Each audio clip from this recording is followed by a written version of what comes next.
और आप सबकी जोरदार तालियों के बीच मैं स्वागत करना चाहूंगा हिमाचल प्रदेश के मुख्यमंत्री सुखविंदर सिंह सुक्खू साहब का।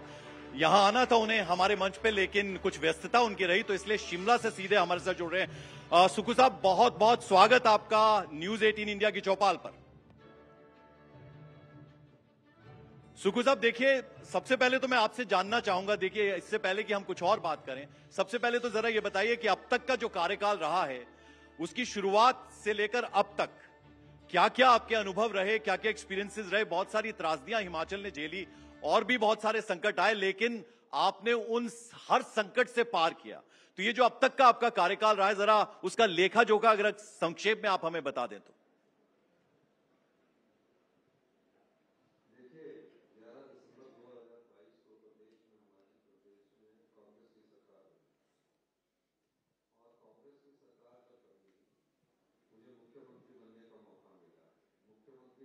बाद जब मैंने आर्थिक लेखा जोखा लिया तो मेरे सामने 85,000 करोड़ रुपए का कर्जा था और 10,000 करोड़ रुपए की सरकारी कर्मचारियों की 6th पे कमीशन का एरियर की लायबिलिटी थी। चुनौती बड़ी थी।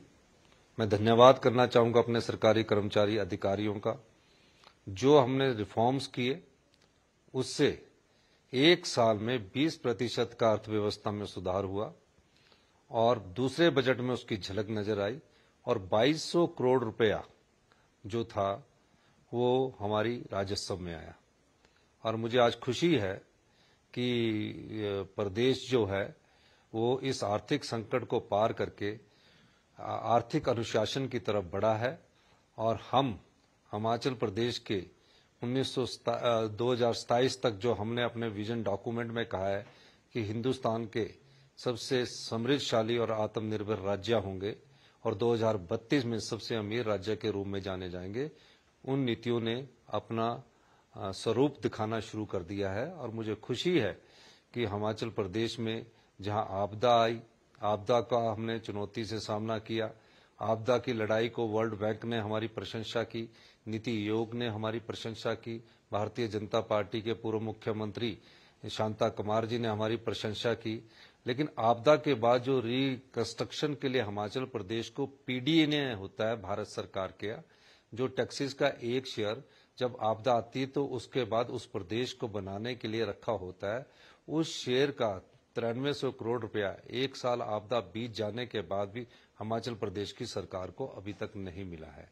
लेकिन ये सब चीजें चलती हैं। देखिए, प्रधानमंत्री ने, कह सकता हूं जी, प्रधानमंत्री ने अभी जो बातें बोली हैं, मैं अगर उसका सार आपको बता दूं, वैसे तो आपको मालूम है उन्होंने क्या क्या बोला, लेकिन उसका जो सार है वो ये है कि प्रदेश संभल नहीं रहा कांग्रेस की सरकार से, सुक्खू सरकार से। उसका कोई जवाब आपके पास? देखिए, मुझे नहीं समझ आता कि भारतीय जनता पार्टी के जो हमारे राज्य के नेता है उन्होंने उन्हें क्या बयान देने के लिए प्रोत्साहित किया होगा। प्रधानमंत्री है, देश के प्रधानमंत्री है और देश के प्रधानमंत्री की कई और एजेंसियां भी होती है। अगर हमारे प्रदेश संभल नहीं रहा होता तो उन्हें आरबीआई का पता होना चाहिए कि आज तक हमारी ओवरड्राफ्ट कुछ नहीं हुआ है। उन्हें वित्त मंत्री जी से पूछा जाना चाहिए था। हमारा प्रदेश संभला हुआ है, हमारा प्रदेश तरक्की की राह में आगे बढ़ रहा है। हमारे प्रदेश में ऐसे हमने रिफॉर्म्स किया जिससे प्रदेश आत्मनिर्भर की ओर बढ़ रहा है। समाज के अंतिम व्यक्ति तक हमारी योजनाओं का लाभ पहुंचे, इस दिशा में आगे बढ़ रहा है। अगर हमारा प्रदेश संभल नहीं रहा तो हमने ओपीएस क्यों देनी थी? अगर हमारा प्रदेश संभल नहीं रहा तो हमने 1500 रुपया महिलाओं को क्यों देने थे? अगर हमारा प्रदेश संभल नहीं रहा तो हमने Rajiv Gandhi day boarding school, पूरे शिक्षा के ढांचे को हमने बदल दिया, तो हमने क्यों आगे आना था? तो जो प्रधानमंत्री जी के पास प्रदेश के नेताओं ने जो बात कही, उनके पास गलत बात पहुंचाई। प्रधानमंत्री के सामने तो सभी राज्य एक समान होते हैं और उनके पास जो बात पहुंचाई जाती है उसका मूल्यांकन भी उनको अपने विभागों से करना चाहिए कि आज प्रदेश आर्थिक स्थिति में मजबूती से खड़ा है और आर्थिक अनुशासन को बढ़ाते हुए आने वाले समय में आत्मनिर्भर हिमाचल, क्योंकि पहली बार शायद हिमाचल के इतिहास में हुआ ऐसा कि सैलरी जो है सरकारी एम्प्लॉयज की वो टाइम पे नहीं मिली। उसके पीछे क्या कारण था, उसके पीछे क्या तर्क था?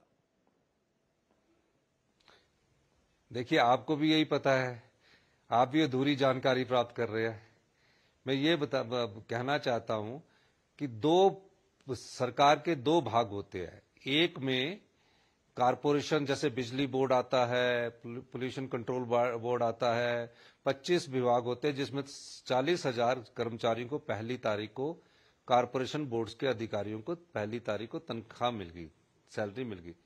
दूसरा हमने कहा कि हम अपनी सैलरी को लिंक करना चाहते हैं, जो स्टेट और सेंट्रल टैक्सेस आते हैं उसके साथ लिंक करना चाहते हैं। वो भारत सरकार से हमें 5 तारीख और 10 तारीख को आते हैं।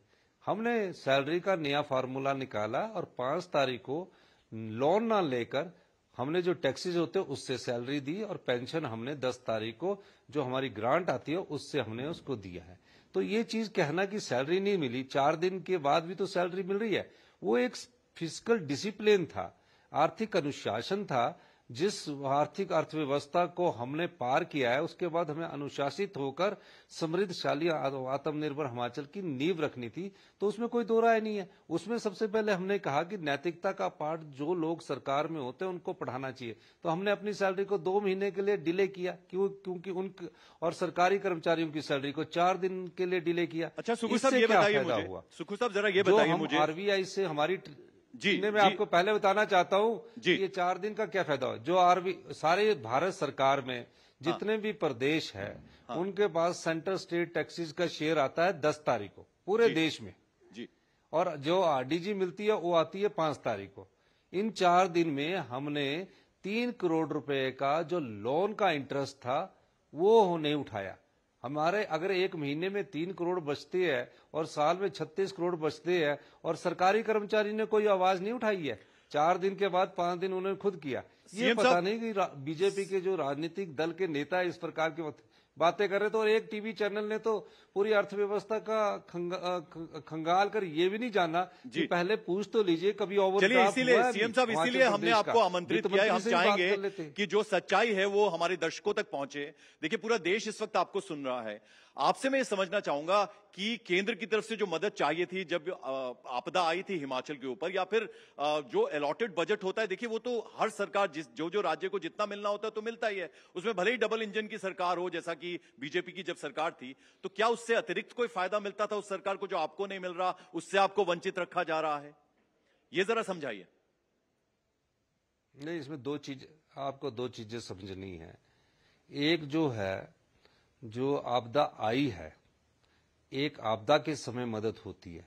एक आपदा आने के बाद जब सेंटर की टीमें आती है तो उसको बोलती है पोस्ट डिजास्टर्स नीड असेसमेंट, जो हमारी सरकार को मिलनी चाहिए थी। जो डिजास्टर के बाद का राइट है वो हमारी सरकार को नहीं मिला। उत्तराखंड में 8,000 करोड़ में मिला। तो जब सेंटर की टीम असेस करके चलेगी और 9300 करोड़ रुपए का हमारा नुकसान हुआ, वो 1 साल से क्यों नहीं मिला? उसे पीडीएनए बोलते हैं, आप पूछ सकते हैं केंद्र, वो नहीं मिला। तो वो 9300 करोड़ है। और हमारा प्रदेश तो वैसे ही बहुत बड़ा, अगर हमारे ये पैसे जो हमारे पैसे है अगर केंद्र सरकार रिलीज कर दे तो आज ही हम हिंदुस्तान का सबसे समृद्धशाली प्रदेश हो जाएंगे। मैं बताना चाहूंगा, पहले पीडीएनए के 9300 करोड़ रुपया, और जो हमने ओल्ड पेंशन स्कीम दी है, जो एनपीएस का ईपीएफ का अंशदान है, वो 9300 करोड़ रुपया, जिसमें सरकार और सरकारी कर्मचारी हिमाचल प्रदेश के और अधिकारियों का अधिकार है, उस पर वो हमें नहीं दे रहे। वो तो हमारा पैसा है। तो 18,000 करोड़ तो केंद्र सरकार के पास हमारा ये फंसा हुआ है। बीबीएमबी का सुप्रीम कोर्ट ने हमारी फेवर में फैसला कर दिया, तो उससे हमें 4,000 करोड़ रुपया मिलना है, उसका अवार्ड ही नहीं मिल रहा है। तो 23,000 करोड़ रुपये तो अभी हम केंद्र सरकार से लेना चाहते हैं। और 23,000 करोड़ रुपए अगर दे देते तो आज ही हम सबसे समृद्धशाली राज्य हो जाएंगे। सुक्खू जी जरा। न्यूज़ 18 इंडिया चौपाल, एक ऐसा मंच जहां जब जब बात निकलेगी तो सिर्फ दूर तक नहीं बल्कि दुनिया के कोने कोने में जाएगी, क्योंकि इस बार बात होगी भारत के वैश्विक महाशक्ति बनने के लक्ष्य पर।